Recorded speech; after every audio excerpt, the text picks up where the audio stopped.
मेरा नाम केशवदास आहूजा है।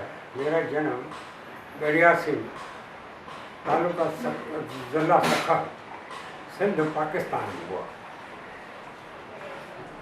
मेरे जन्म के बाद में जैसे मेरा जन्म हुआ मेरी माँ गुजर गई, डिलीवरी में ही गुजर गई। बाद में मेरे को पिताजी ने संभाला।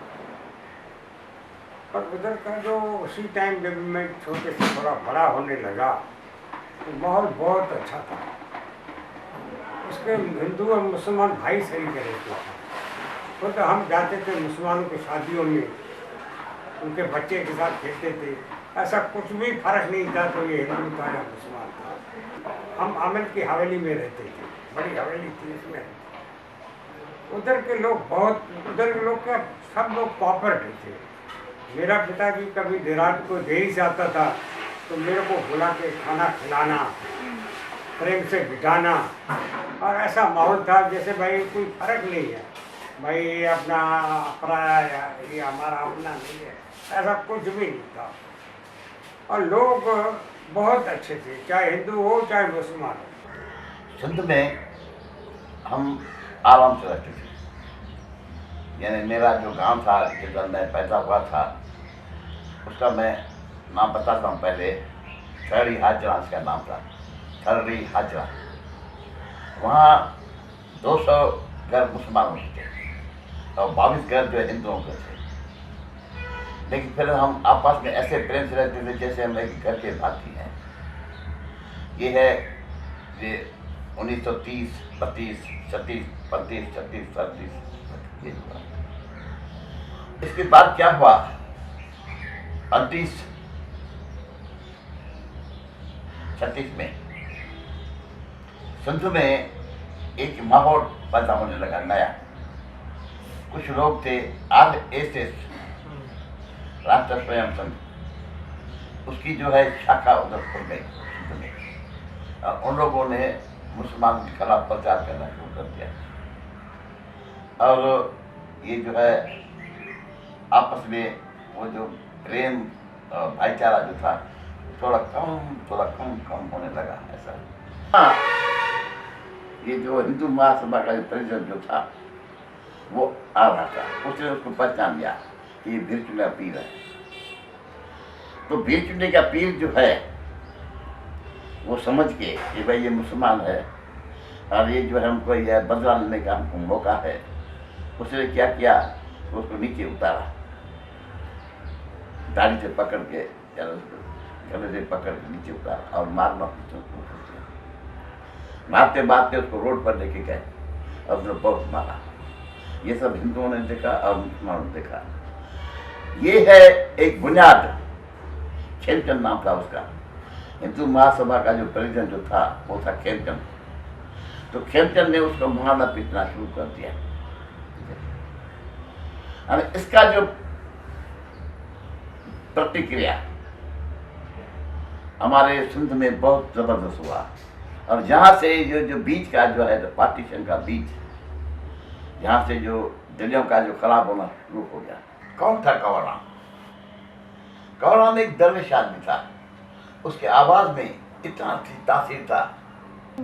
मारा डेग मारा गा के कंवरराम ने बरसात लाई थी। उसकी आवाज में इतना तासीर था, बहुत पॉपुलर था।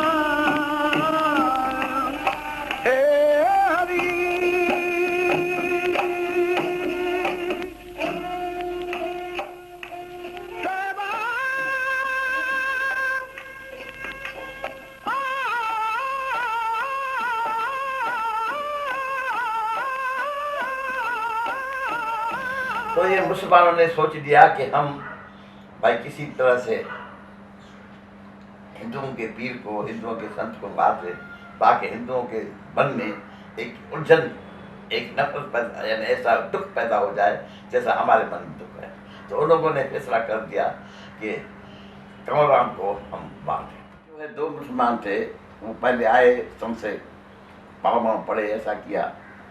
फिर जाके स्टेशन के जो है उधर बैठे बंदूक लेके, और कंवरराम जैसे गाड़ी आई रुक स्टेशन पर खड़ी हुई, तो खड़ी होने के बाद गाड़ी जब खड़ी हुई जब थोड़ा चलने लगी, कौराम की बेटी जो है उसके बाद में बैठी थी, और थोड़ा चलने कौराम जो है खिड़की है ना, खिड़की के बाद में बैठा था, तो वहाँ से गोली का आवाज़ आया, गोली जाके ठक के सीधा लगा।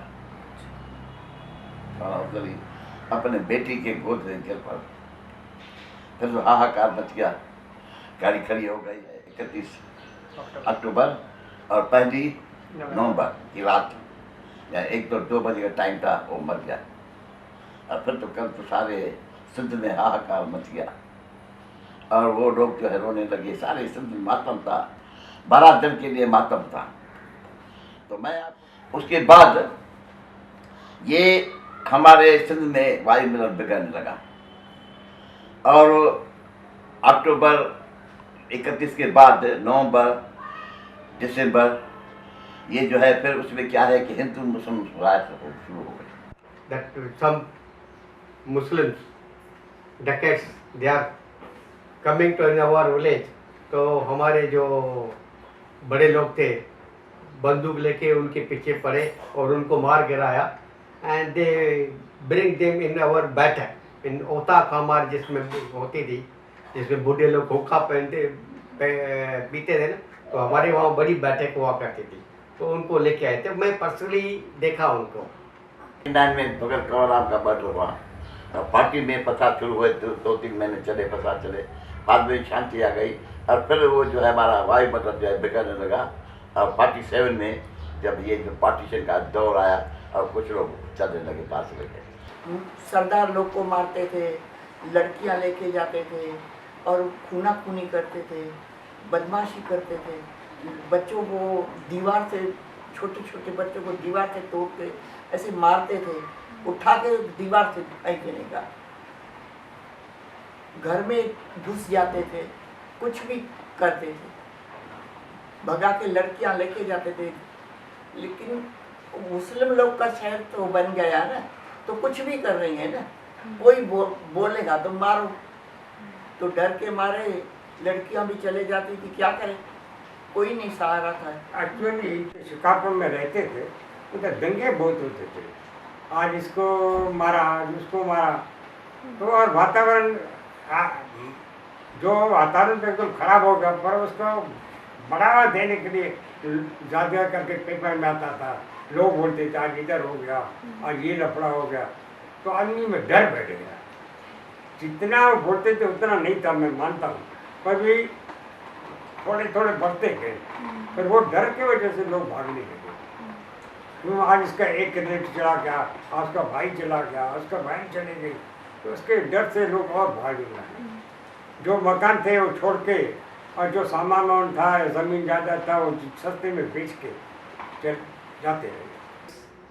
We came from our village to Karachi by car. In the midway, the car was some खराब हो गई, तो ज़रा हम लोग सब डर गए। हम लोगों कार में कम से कम 10-12 लोग थे, नीचे सामान रखा और ऊपर हम लोग बैठ गए। Then we came by car up to Karachi. From Karachi we came by a ship to the Bombay. बाद में क्या किया, मुस्लिम लोग ने हिंदू को सबको मार के गाड़ी भर के खून की भेज दिया हिंदुस्तान में। फिर हिंदुस्तान लोगों को भी देखा गाड़ी वो भर के खून की, आदमी की मरे हुए, तो फिर हिंदुस्तान वालों ने भी ऐसा किया, उसने भी खून करके गाड़ी भर के ट्रेन भेज दिया इंडिया। हम लोग जब इन अजमेर में स्टेशन पे बैठे थे, तभी देखा गाड़ी जा रही है, लेकिन बड़ी खून की भरी हुई, ऐसे जुल्म करते थे। ट्रेन में आते आते डर ये था कि भाई हम अपना जो पैसा सोना वो सब कैसे लेके आए, तो उसके लिए हमारी जो मतलब चाची की बहन थी, उसने आइडिया दी कि भाई जितना भी आपका सोना है वो लड्डू बना के लड्डू में डाल के डाल, तो लड्डू में वो सब डाला और फिर बाद में वो एक डब्बे में डाल दिया, तो वो सेफली हम लोग माना बिना किसी डर के लेके आए कि भाई हमारे पास तो कुछ है ही नहीं, ये तो सब लड्डू है खाने की चीज। अच्छा। हाँ। हम लोग ट्रेन में आए, साथ में बकरी भी लेके आए, अच्छा। सुना नहीं होएगा आपने। और रास्ते में मेरा पिताजी उसका दूध निकालते थे और दही लगाते थे और मीठी चपाती पका के आए थे, उसके साथ खाते खाते आते थे। बकरी भी इन पाकिस्तान की लेके आए साथ में।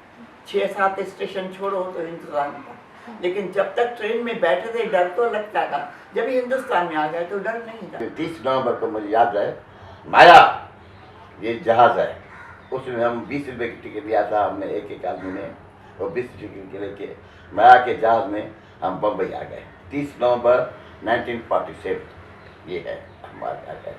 तो एक्चुअली तो हमारा 47 में छोड़ने का ख्याल था, और वो डॉक्टर जो मेरे अपने भाई का सासरा था वो बहुत फेमस था, उसके ज़्यादा क्लाइंट्स मुसलमान थे, तो मुसलमान ने उनको फोर्स किया तुम मत जाओ, हम बैठे, आपको कोई भी तकलीफ नहीं हो। ऐसे हमने 2 बरस 47 या 48 2 बरस निकाला। बाद में ज़्यादा तकलीफ होने लगी, फिर हमको मुसलमान लोगों ने बोला तुम जाओ, फिर अगर दिन अच्छा है तो हम आपको बुलाएंगे। तो वही लोग मुसलमान लोग हमको गाड़ी में बिठाया और कराची में छोड़ दिया। तक शुरू हो गया ना, ये नया दौर में आ गए हम। उधर हम शाहूकार थे, अपना पैसे वाले थे, इधर हम गरीब बन गए। जो लोग ने थोड़ा पैसा लाया तो थोड़ा आराम से रहते थे, जिसके पास पैसे नहीं थे तो वो गवर्नमेंट का खाते थे। वो लोग ने झोपड़ा भी दिया था, थोड़ा राशन भी देते थे तो खाते थे लोग। अभी हमारा ये जो है ना 4 खोली जो है ये आप देख रहे हैं, ये 4 खोली हमारे से एक के साथ 4 भाई थे हम सब भाई। पिताजी का खोली था, ये मेरा था, ये था, सब आपस में हम रहते थे, बहुत प्रेम से रहते थे। ऐसा ये हुआ, ऐसे लेकिन रेफ्यूजी बन के हम रहे यहाँ, ये ऐसा कैंप था, सब ये बैरक थे। पहले तो ऐसा जंगल था, ऐसा इधर ये जो आप देख रहे हैं ना अभी ये बन गए हैं, नहीं था उस वक्त, जंगल था। तो ये जंगल जो है मैं मंगल कर दिया हमने। लेकिन बड़ी बात ये है कि 47 में जब हम छोड़ रहे थे सिद्धू को, तो हमको मुसलमान लोग जो है उधर स्टेशन पर आते थे और छोड़ने के लिए हमको उधर अलविदा करने के लिए आते थे और कहते थे कि मेहरबानी कर जल्दी वापस आ जाना, जब भाई मन ठीक हो जाए तो जल्दी वापस आ जाना। रोते थे स्टेशन पर। वो जो है ऐसे दौर था, मुसलमान लोग जो हिंदुओं को विदाई करने के लिए आ रहे थे और रो रहे थे कि तुम हमको छोड़ के जा रहे हैं। ये जो हिंदुस्तान के जो मुसलमान चले गए इंडियन मुजाहिदीन, वो लोगों को उसको भड़काया, हमारे साथ इतना जुल्म हो गया इंडिया में, आप भी जुल्म करो। इंडिया के हिंदू लोग मौज करते हैं, मजाक करते हैं, ये करते हैं, हमको दबाते हैं, उन लोगों ने बहुत भड़काया। तो जो हमारे बुआ के एक लड़के हैं ना, वो अभी भी पाकिस्तान में रहते हैं। तो एक बार हिंदुस्तान में आए, उनसे हालचाल पूछा कि भाई क्या है वहाँ का हालचाल, कैसे रहते हैं। तो बोले नहीं, हालत बहुत अच्छी नहीं है, ख़राब है। हालांकि हम रहते हैं, अभी प्रॉपर्टी है, सब है, वो है, इसके लिए, बाकी otherwise we are not safe, और वहाँ डर से रहते हैं। तो मतलब वो भी अभी जो भी रहते हैं हिंदू, वो भी डरे हुए हैं, मतलब तो उनकी भी जो सिक्योरिटी पॉइंट ऑफ व्यू अपने को सेफ नहीं समझते। ये है कि सिंधु का जो मुसलमान जो है और सिंधु के हिंदू जो है खुद पर नहीं थे, वो सेक्युलर ख्याल के लोग थे, सूफी थे, उनमें ये जो भेदभाव नहीं था, मज़हब का धर्म का भेदभाव नहीं था। अभी मेरी इच्छा ये है कि हमको ये जो है किसी भी हालत में ऐसा भाई ठीक हो जाए, कश्मीर का समस्या पूरी हो जाए, हिंदुस्तान पाकिस्तान के बीच में वो जो है ऐसा होना चाहिए, प्रेम होना चाहिए, ताकि हम सिंधु में ऐसे आ जा सके जैसे अपना घर में जाते हैं, कोई पासपोर्ट की या कोई जरूरत नहीं हो। और हमारा ये जो है तो इसमें अब अभी तक भी वहाँ के जो है सिंधु के जो मुसलमान जो हैं वो अभी तक हमारे लिए तत्प रहे हैं।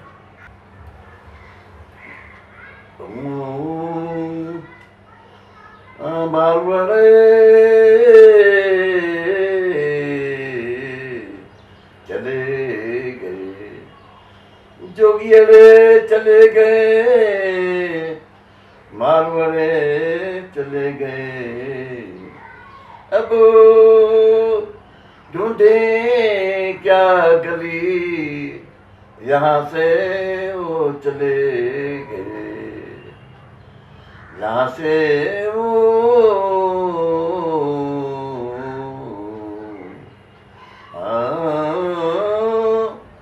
क्या उनका वेश था, क्या उनका बात था, क्या उनका वेश थे, क्या उनका बात था।